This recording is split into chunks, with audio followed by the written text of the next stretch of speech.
때는 그 영의 간구가 하나님께 상달됩니다. 그걸 보고 기도라고 말하는데요. 여러분, 영적 상태는요, 하나님께서 우리의 주인 되심을 통해서 나와 상관없이, 내 수준과 내 환경과 상관없이 하나님께서 인도해 가십니다. 그래서 말씀드립니다. 에사서를 통해서, 스룹바벨을 통해서 하나님께서 70년 이후에 예루살렘으로 들어와 성전을 짓게 하셨습니다. 그런데 건물만 있는 거예요. 여러분, 건물만이요. 그래서 그 이후에 하나님께서 에스라를 통해서 율법과 규례를 세우십니다. 그래서 학사 에스라입니다. 기억하셔야 됩니다. 건물만 있으면 안 됩니다. 그 건물 안에 뭐가 있어야 될까요? 내용입니다. 중심입니다. 뭐가 주인 되어야 되시냐? 그리스도가 주인 되어야 됩니다. 복음으로 가득 채워져야 돼요. 복음 없는 성전은요, 예수님께서 말씀하셨습니다. 3일 안에 무너진 이 성전을 내가 3일 만에 다시 세우겠다. 성전의 주인 되신 그리스도를 말하고 있습니다. 여러분, 오늘도 모든 것의 주인 되신 그리스도를 고백하시기 바랍니다. 이러지 않으면요, 우리가 또 속아요. 뭐에 속냐? 보이는 것에 속습니다. 그 이유입니다. 하나님께서 느헤미야를 통해서 예루살렘으로 돌아가게 하시고 성벽과 무너진 성전을 다시 회복하게 하십니다. 성전은 뭐고 성벽은 뭐냐? 성전은 예배하는 곳입니다. 성벽은요, 성전 중심으로 모든 성도에게 언약이 중심이 되고 삶의 모든 중심이 되는 것. 그래서 그 성벽에서 행정을 맡았다는 말도 있습니다. 뭐냐?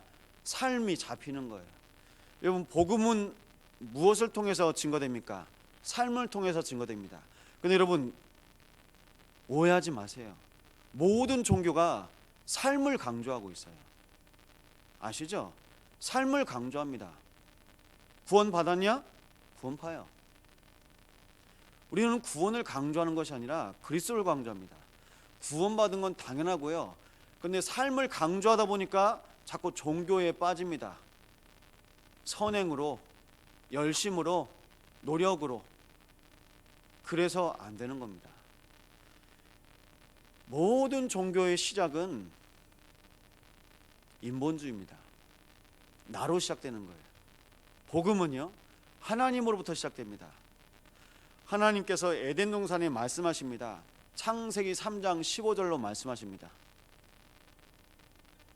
선악과 하나 먹은 게 잘못된 것이 아니라 그 하나님의 영으로 충만한 아담과 하와의 영 속에 사단이 들어가 버린 겁니다. 그 인생이 실패한 것처럼 보이나 그것이 아니라 이 문제가 후대에까지 갑니다.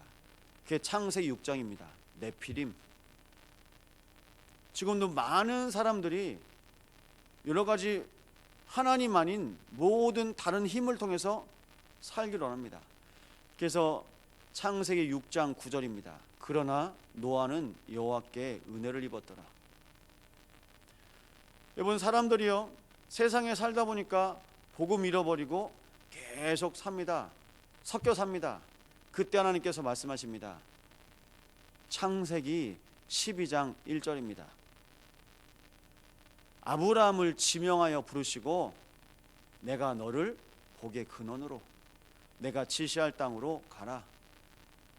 그 운명과 재앙과 저주에 갇혀있는 그 현장에서 말씀으로 부르신 겁니다. 그 말씀이 오늘 어디에 임했냐? 여러분들에게 임했습니다. 이 언약 붙잡고 승리하시 바랍니다. 여러분, 그래서 영적 문제인데요, 영적 문제는 눈에 보이지 않는 사단의 공격입니다. 지금도 우리 자신과 우리의 후대와 이 현장 가운데 사단이 계속 치고 들어오는 겁니다. 그런데 성경에 정확한 답을 하나님께서 곳곳에 시대마다 말씀하셨습니다. 여러분, 이번 주 말씀을 통해서도 여러분 인생에 하나님께서 답을 주셨습니다. 그 강단의 언약을 여러분의 인생의 답으로 붙잡으시기 바랍니다.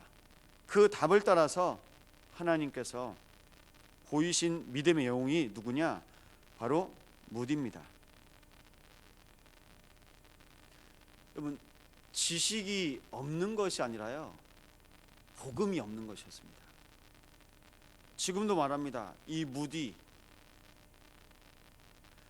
구두 점원, 세상에서 볼 때 보잘것없는 사람, 그런데 하나님께서 이 사람 마음에 복음이 증거되는데요, 하나님과 무디와의 관계가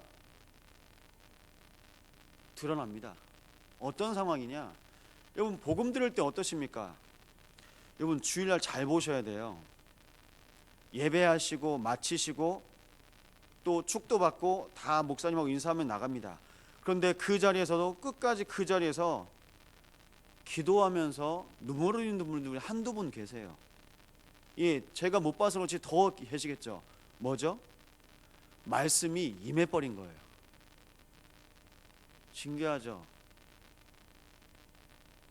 이 자리에서 150명 정도 예배합니다. 그런데요, 그 속에서 말씀이 임하니까요, 하나님께서 그 인생에 하나님께 엎드려 기도할 수밖에 없도록 만들어 버리십니다. 그래서 제가 지나가면서 말합니다. 제가 양육하고 있는 분들이나 한 분 한 분들한테, 목사님하고 인사하는 거 좋지만 나중에 천천히 나가셔도 된다고요. 맨 마지막에 인사하셔도 된다고. 밥하러 나가셔야 되거든요. 뭐 하러 나가셔야 되거든요. 오늘 받은 말씀이 너무 귀해서, 어떤 청년은 기도문도 쓰더라고요. 바로 말씀 붙잡은 거. 그게 정상입니다. 무디가 정상이었어요. 말씀이 들어가니까요, 주일학교 선생님을 통해서 말씀이 들어가니까 이 아이가 말씀으로 살아버리는 거예요. 렘넌트 때부터 말씀으로 살아버린 겁니다. 그 말씀이 믿어지는 겁니다. 여러분, 믿고 안 믿고의 수준이나 이 말씀이 답이구나, 그 말씀 속으로 들어가니까 이 인생을 쓰십니다. 어느 정도냐? 나라를 바꿔버렸어요. 이 한 소년이 전도자가 되니까 그 나라가 바뀝니다. 여러분, 우리가 지금 하고 있는 게 무엇일까요? 바로 이 렘넌트 운동입니다. 복음으로 회복된 한 사람, 그 한 사람을 통해서 경제가 회복되고, 그 한 사람을 통한 그 경제를 통해서 후대가 살아납니다. 문화가 살아납니다. 이것이 하나님께서 우리 교회에 허락하신 축복입니다. 강단을 통해서 계속 허락된 축복이 여러분의 심령 속에, 가정과 산업이 회복되고, 이 모든 가정과 산업 속에 후대가 살아납니다. 이 일을 통해서 하나님께서 주일자 워너메이커를 보게 하셨습니다. 여러분, 감사하게요, 워너메이커와 무디가 동시대 사람입니다. 무디가 집회를 하려고 하는데 장소가 없는 거예요. 나중에 워너메이커에게 연락합니다. 근데 그날이 어떤 날이냐? 백화점 오픈하는 날이요. 집회할 곳을 찾고 있습니다. 아, 그래요, 백화점 쓰십시오. 오픈하는 날인데 백화점을 집회 장소로 열어버린 거예요. 그러면서 워너메이커의 말입니다. 하나님이 나에겐 가장 우선입니다. 이게 인생이었어요. 여러분, 이 정도면 끝난 거 아닙니까? 워너메이커 책을 제가 렘넌트들한테 이렇게 신앙 위인을 주잖아요. 책을 제가 먼저 읽어보는데, 왜 손에 잡히는 책이 있거든요. 여러분, 애들 책이라도 쉽게 안 읽혀집니다. 저녁에 잡았거든요. 책을 못 놓겠더라고요. 나중엔 책을 다 읽고 덮었는데 제가 너무 부끄러운 거예요. 이 워너메이커 이 소년을 보고 제가 울어버렸어요.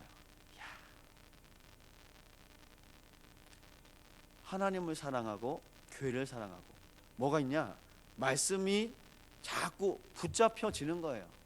그래서 그 말씀 때문에 말씀으로 살고 싶어 하는데, 말씀으로 살고 싶어 하는 게 아니라 말씀이 이미 들어가 버렸어요. 감사하죠. 이번 주 주일날 말씀하신 대로 대통령이 최신부 장관으로 부릅니다. 제가 못할 것 같습니다. 거부합니다. 왜 그러냐? 주의를 지켜야 되기 때문에요.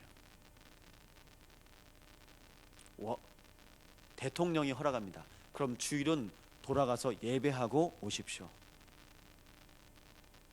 제가 미국을 잘 모릅니다.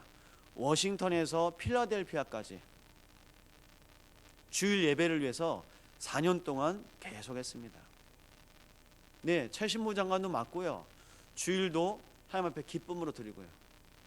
여러분, 우리는 순간순간마다 밀려들어오는 많은 일들 중에 이걸 선택할까 이걸 선택할까 선택하려고 하거든요. 아니요. 하나님이요 다 하게 하세요. 하나님이 원하시는 거면요 다 감당케 하십니다. 다 허락하십니다. 그런데 우리는 이걸 할까 이걸 할까 선택을 하려고 해요. 여러분, 선택은 누구의 몫입니까? 하나님. 하나님이 선택한 그 길에 우리가 인도받는 것뿐입니다. 근데 우리가 선택하려고 해요. 교회의 일이든 집에서든 직장에서든 자녀를 키울 때든. 워너메이커의 인생을 보니까요 일이 중요치 않더라고요. 여러분, 우리에게 또 보여준 목회자가 있었고 또 중직자 산업이 있었다면 여러분, 정치인입니다. 링컨은요 그 평생에 어머니를 통해서 받은 유산이 성경책 한 권이었다고 고백합니다. 그 성경을 통해서 하나님 앞에서요 끊임없이 섰습니다. 한 일화가 있습니다. 밤인데 대통령이 업무를 보는 그 사무실, 그 집무실에서 자꾸 소리가 들렸다는 겁니다. 밤에 근무하던 한 사람이 찾아갔는데요, 그 밤에 링컨이 자기가 주인된 그 사무실에서 무릎을 꿇고 기도했다고 합니다. 여러분, 제가 오늘 서두에 말씀드렸습니다. 자꾸 삶을 바꾸라고 종교가 삶에 대해서 얘기하거든요. 그런데요, 복음이 삶을 바꾸는 겁니다. 사람들이 자꾸 종교로 삶을 바꾸려고 그래요. 그런데요, 복음이면요 그 삶이 바뀌어요. 그 복음 속에, 그 받을 축복 속에 이미 들어가 버리니까요 그 인생이 확정됩니다. 정해진 인생 속으로. 여러분, 바로 하나님께서 이 사람들을 통해서 세계복음화의 문을 여셨습니다. 그냥 대통령이 아니라요 하나님 앞에서 언약 잡고 쓰임받는 한 사람으로요. 여러분, 문화인입니다. 많은 음악인들이 있었는데요, 소경이었던 크로스비는 처음부터 소경이 아니라요 어릴 적에 진료를 잘못 받아 소경이 되었습니다. 제가 장애인 복지관 가서 한 번씩 사역을 하잖아요. 여러분, 선천적인 장애인과 후천적인 장애인이 있습니다. 태어나면서부터 장애인은요 그냥 그러려니, 그냥 세상 말 그대로 팔자려니 합니다. 그런데요, 후천적인 장애인들은요 사고 나고 뭐 하고 순간이었거든요. 평생 원망 속에서, 상처 속에서 살 수밖에 없습니다. 근데 그 틀에 갇혀 있지 않고 그 외할머니와 어머니의 신앙을 따라서 이 렘넌트가 복음 속에서 자라나는데요, 계속 들립니다. 오늘도 찬송가 417장 찬양됐습니다. 약간 생소하셨을지 몰라도 주 예수 넓은 품에. 안 보이는데요. 여러분, 고집이 가장 센 장애인이 못 보는 분이랍니다. 안 들리는 사람보다 못 보는 사람이요 고집이 제일 세대요. 장애인들 중에 일반적으로. 그런데요, 내 것이 형성되기 이전에 이미 조부모와 또 어머니의 기도 속에서 이 렘넌트가 자라기 시작하는데요, 주 예수 넓은 품에. 그 고백이 갑자기 나오겠습니까? 찬송시를 계속 고백합니다. 그러면서 또 이동하면서 또 고백하며 또 예배합니다. 그 중에 미국의 한 사람을 만납니다. 크로스비를 통해서 너무 감사하다고, 우리 어머니가 주 예수 넓은 품에 이 찬양을 들으면서 예수님을 믿게 되었다고. 여러분, 찬송 하나 지었을 뿐인데 그 찬송을 부르고 들으면서 그리스도를 주로 고백하고 하나님의 은혜로 살길 작정한 한 사람 한 사람들이 미국 전역에 퍼졌습니다. 감사하죠. 여러분, 그럼 고백하실 수 있을 겁니다. 삶이 먼저입니까? 아니요. 믿음을 고백하는 영이 먼저입니다. 하나님께서 여러분의 인생을 오늘도 붙잡으시고 오늘 이 자리 가운데 인도하셨습니다. 계속 고백하시기 바랍니다. 무엇을 고백하시냐? 주인 되신 그리스도. 믿음의 영과 함께 하셨던 것처럼 오늘 여러분과도 함께 하시길 원하십니다. 이 속에서 하나님께서 오바댜처럼 나의 경제가 세계복음화의 경제로 왕 앞에서도 신임을 받으며, 어느 정도냐, 여러분, 이스라엘 왕의 역사 중에 가장 악한 왕입니다. 아합 왕.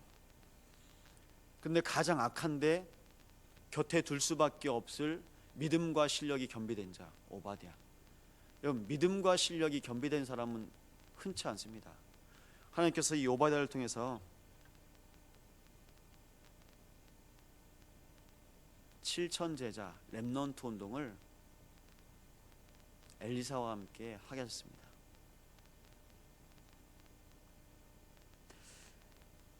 가이오를 통해서 온 교회, 복음이 증거될 온 교회의 동역자, 보호자, 식주인으로 하나님께서 성경에 먼저 보이셨습니다. 그 은혜를 언약 잡은 여러분의 모든 현장에서 동일하게 역사하실 줄 믿으시길 바랍니다. 그러면요, 이 모든 믿음이 여러분들의 평생과 여러분들의 현장과 여러분들의 후대에 그대로 증거될 텐데요,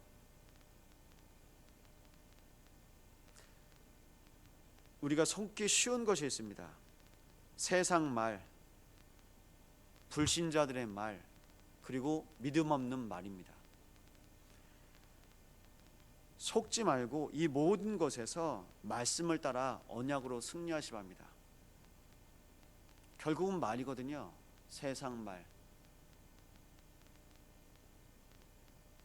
믿음 없는 말, 불신앙의 말, 이 모든 것 앞에서 하나님께서 하나님과 깊은 언약 속으로, 교제 속으로 계속 들어가게 하셔서 여러분의 인생을 인도하십니다.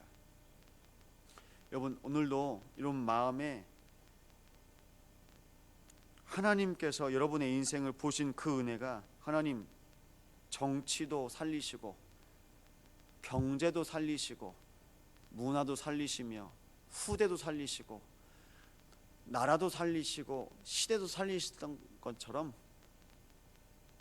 나를 살리신 그 이유가 무엇입니까? 오늘 하나님께서 살리신 그 한 사람 때문에 회복된 많은 현장을 보이신 그 이유가 무엇입니까? 그 속에서 여러분을 살리시고 여러분을 부르신 이유가 발견되시 바랍니다. 제가 청소년기 때 한번 끄적거렸던 글이 있어요. 세상에 내가 남겨진 이유. 사는 게 힘들더라고요. 청소년 시절인데 사는 게 힘들더라고요. 여러분, 고등학생인데 머리 빡빡 깎고 삭발 7번 정도 했으면 뭔가 그래도 사연이 있지 않겠습니까? 예, 머리 빡빡 깎고 다녔어요. 힘들더라고요. 집을 보니까 희망 없고, 어떻게 살아야 되나 고민은 되고, 살아야 되나 말아야 되나. 그런데 그래서 글 써보니까 세상에 내가 남겨진 이유, 왜 살아야 되지? 근데 복음 받으니까 알겠더라고요. 이거였구나. 하나님께서 저를 남기신 이유는 렘넌트 때문입니다. 하나님께서 여러분을 부르신 그 이유가 오늘과 또 여러분의 평생에 발견되어지는 축복 가운데 인도하시기 바랍니다. 이 시간 기도드립니다. 하나님, 느헤미야의 인생을 통해서 그 인생이 하나님 중심이었음을 알게 하시고 그 마음이 성전 중심이었음을 알게 하사 그가 있는 곳에서 하나님께 엎드려 기도하였던 것처럼, 하나님, 나를 통해서 내 기도 때문에 살아날 모든 현장과 모든 만남 앞에 오늘 우리 모든 심령에 성령의 충만함을 허락하옵소서. 이 교회의 주인 되신 그리스도께서 오늘도 모든 현장, 우리 렘넌트 현장과 우리 목사님의 발걸음, 세계복음화의 모든 현장 가운데 주인 되어 주옵소서. 합심으로 기도하시겠습니다. 하나님